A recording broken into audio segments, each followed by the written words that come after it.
Buat saya sama seperti Ben, kopi itu minuman yang sangat berkarakter. Ya.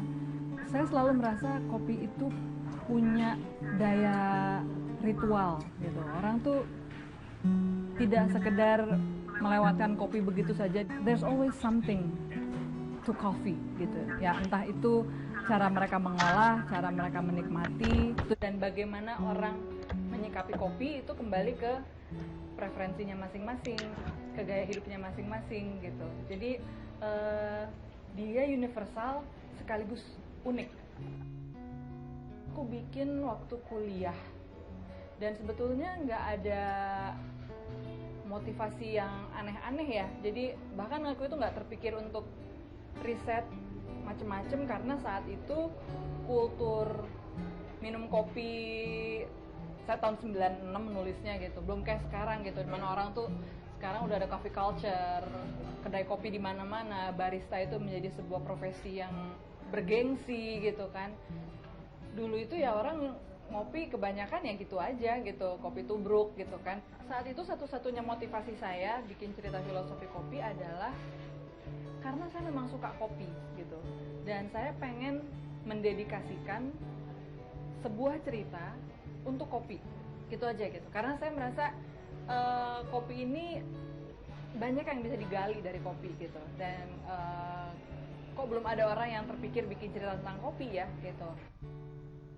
Aku memilih judul filosofi kopi karena sebagai sebuah keseluruhan, kopi itu memang harus aku akui punya konsep yang menarik.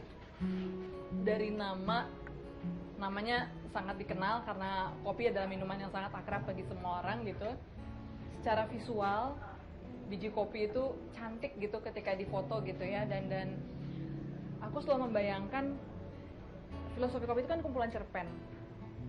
Orang-orang yang mungkin nggak punya stamina cukup untuk baca novel, biasanya mereka larinya ke kumpulan cerpen karena pendek-pendek gitu. Nah, aku membayangkan buku itu, kalau aku judul filosofi kopi, dia kayak menggambarkan sesosok teman untuk ngopi gitu.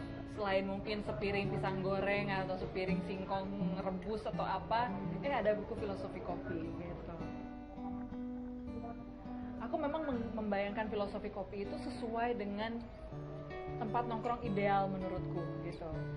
Dan aku tuh suka sekali bikin karakter obsesif ya. Jadi Ben itu kayak dramatisasi dari seorang penyuka kopi gitu. Dan itu zaman dimana barista belum dikenal seperti sekarang gitu. Tapi aku membayangkan dia bukan sekedar barista, tapi barista yang sangat fanatik, yang ekstrim gitu loh ya. Dia itu betul-betul menghayati segala detail kecil dari apa yang dia lakukan gitu.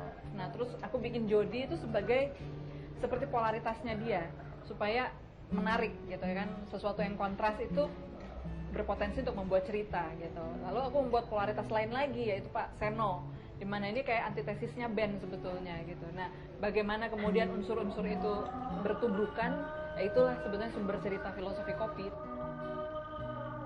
Aku tuh rasanya kayak apa ya, di sini tuh jadi semacam konsultan cerita sih gitu.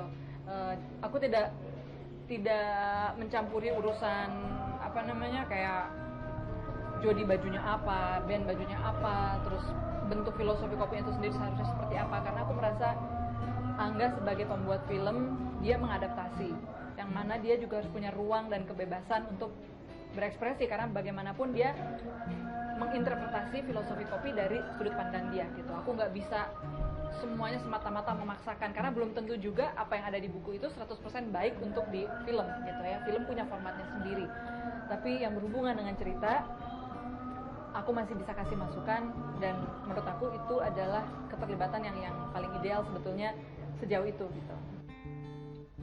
Ini sebenarnya filosofi kopi itu memang bercerita tentang hidup yang apa adanya, seperti yang diceritakan di filosofi kopi cerpen, bahwa pada akhirnya nggak ada yang sempurna gitu. Kopi pun dia punya sisi pahit yang nggak bisa disembunyikan gitu.